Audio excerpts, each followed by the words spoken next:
Everybody, beautiful day in Las Vegas. I hope your football team is winning, unless you are for the New York Jets, who will be playing my Colts a little later on this afternoon.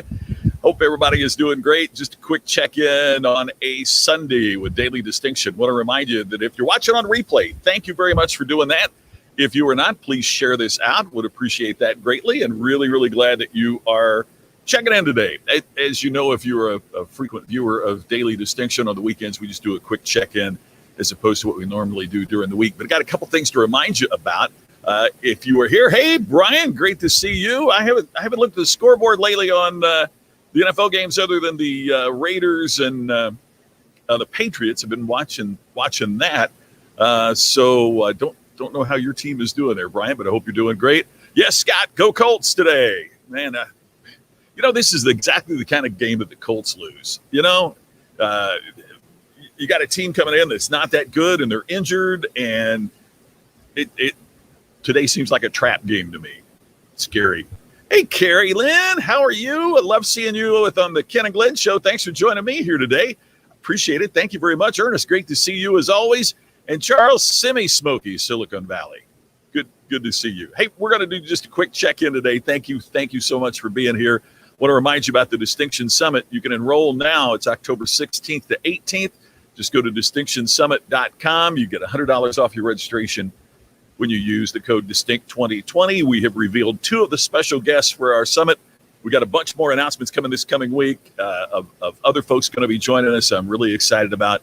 But Sage Steele of ESPN, Glenn Morshower of the hit TV show on Fox called The Practice, and The Practice, The Resident. I love all those medical shows. Anyway, Glenn's going to be with us. Sorry, Glenn. Ugh. I'll hear about that tonight on the Ken and Glenn Show with a guy named Scott. But anyway, you can save $100. Just enter the code. All right. Also, coming up on Tuesday, I'm going to have a special webinar. We're going to be talking about 3 critical reasons a small business fails to stand out in the market. It's 11:30 Eastern, 8:30 Pacific. It's a free webinar. And just look on my Facebook accounts, Instagram accounts, Twitter, wherever you happen to be watching right now, and the link has already been posted there, so you can sign up. It's absolutely free. All right, today, quick check-in. Today is Cliche Day. Got a couple cliches I'm going to throw at you, and here's one. I say this one all the time. It is what it is, right? It is what it is. And when we say that, we're just acknowledging things are the way they are. I mean, when it comes to a pandemic, it is what it is. Oh, Charles, this is our backyard. This is our backyard. So, yeah, I love that feature. It was here when we moved in, but love it. So, 2 future Hall of Famers, Rogers Breeze. Yay. I've always loved Drew Brees because he went to Purdue, but I'll be on your side. So, I appreciate that. Thank you very much, Brian. Thanks. And I'm glad I noticed that you'd signed up for it. I really appreciate that. Thank you. So let's say it is what it is. And I say that a lot, but the real question is not that it is what it is. The question is, what are you doing with what is? What are you doing with it? Because the situation, yeah, exactly, Carrie. That's exactly it. It is what you make it. What are you doing with what is? Look, I mean, there are certain situations over which we have no control. And there's a lot of folks out there that talk about it. I've talked about it for years and years. It's not what happens to you. It's how you respond and react and what you do with what happens to you that makes all the difference in the world. But the question is, if it is what it is, what are you doing with what is? I'll throw another cliche at you. Remember I said today is Cliche Day. So the first one is what it is. Here's another cliche that we've used a lot. When life gives you lemons, make lemonade.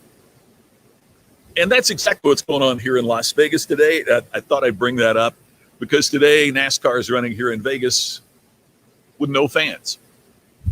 No fans. And this has happened for a few weeks now. Indy cars are running next weekend in Indianapolis with the Indianapolis Indianapolis Grand Prix of Indianapolis, and they're going to do it with, what did they end up saying? 25,000 fans, I think, something like that. But of course, the course has almost 400,000 seats, so it's kind of a different deal. But NASCAR is running today here in Vegas with no fans. Why? Well, on one hand, we could be cynical and say, well, it's the only way they get the TV money. It's the only way that they get, and I get that. You got to do what you can do with your business. But I really think that what they're trying to do is make the best of the situation that is presented. It is what it is. Now, what are we going to do about what is, right? Yeah, Jerry, as I said, it's your reaction to what happens. It's not what happens to you. It's how you respond. And I think, Jerry, that and you live close to the headquarters of it. It's making the best of the situation that is presented. Charlotte's going to allow 7% capacity. Yeah. See, I mean, we're going to do what we're going to do. And I saw a report today talking about the cases are going to just explode in October, according to one prediction, and it's scary. But it is what it is. So now, what are we going to do about it?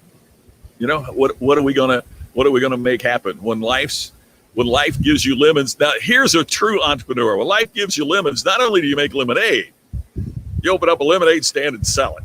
I love that. Carrie. That is so good. So here's my question to you in our short check-in today. The question for you is simply this. If we agree that we got to make the best of a bad situation that's presented, my question is, how could you take a challenge and make it better? I'm not saying, how do you take a challenge and make it perfect?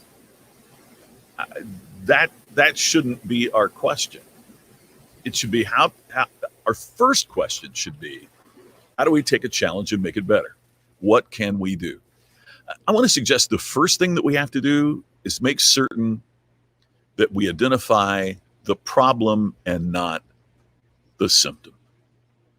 I see a lot of folks today that confuse activity with results, that confuse treating the symptom with solving the problem.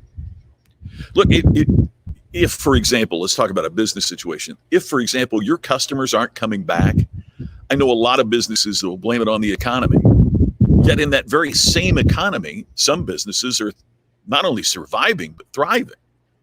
Why is that?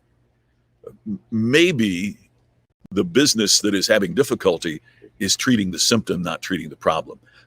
Blaming it on the economy is confusing the symptom with the real issue. So part of what we all have to do, part of what we have to focus on is what is the real problem? Look, there's some problems we can't solve. I cannot magically create the vaccine that's going to get us out of the COVID situation. Let's hope somebody can. But what I can do is to look at, how do I change my business and how do I reposition what I do? How do I change what I do so it becomes relevant with what is? So that's part of our issue. So one of the things I want you to focus on, and I want to bring to your attention, is let's focus on the problem, not just the symptom. Maybe the reason your customers aren't coming back has nothing to do with the pandemic. Maybe it has nothing to do with the economy. Maybe it has everything to do with the kind of experience that your customers have when they deal with you or your company. If you don't fix that, an improving economy or a dissolving pandemic isn't going to fix the fundamental issue. In the book Iconic, I write about the importance of going negative. Not to be a negative person, not to have a negative attitude, but to be willing to drill more deeply into what the issues and the problems and the challenges really are. Because if all we do is placate the customer, you got an angry customer, so you do something to make them happy. You still haven't solved the problem that created that angry customer in the first place, which increases the likelihood that you're going to have angry customers in the future. So we've got to figure out a way to solve the problem. So I'm going to suggest to you that you identify a challenge that you're going to make improvements on. I'm not saying that you're going to make it perfect, but what is one issue that you can make better? Your challenge My challenge is to find a challenge and make it better. When we do that, then we move ourselves along the way of becoming distinctive. Brian, you're right. The emotion often clouds the situation, doesn't it? Or the denial, right? Earlier this morning, I was reading a piece on Chris Rock, and one of the things that he talked about was, the realization at 55 years old that a lot of his problems were because of him. Right? I mean, when you're famous, everybody wants to tell you, how great you are, but then all of a sudden, you're getting a divorce and you're not getting the acting roles that you desire, and your career isn't where you want it to be. Even if you've got a career like Chris Rock's, I mean, there's other things that he's wanted to do. And he said, I realized that my problem was not that people didn't appreciate me. My problem wasn't that people didn't look at me in a particular way. My problem was me. And it took him a long time to realize that. So if that's true with Chris Rock, it could certainly be true with any of us, right? Yours truly included. So we got to get to work on that. Hey, everybody, I look forward to seeing you on our regular edition of Daily Distinction coming up again tomorrow. But if you haven't already signed up, if you're watching on replay or whatever, please take a look at distinctionsummit.com. Don't forget you get $100 off the registration when you just use the code DISTINCT2020. And don't forget that you can join me Tuesday for a special free webinar on the 3 reasons a small business fails to stand out in the marketplace. The link is, I'll post it again here in a couple of minutes, but the link is also already up on my Facebook pages, Twitter, LinkedIn, anywhere you watch. So I hope to see you there. Thanks for checking in today. And as I said earlier, I hope your football team wins, unless you like the New York Jets. Hey, everybody, have a great Sunday. I look forward to seeing you tonight on the Ken and Glenn Show with a guy named Scott, and I will check in with you again tomorrow on Daily Distinction. Thanks for watching.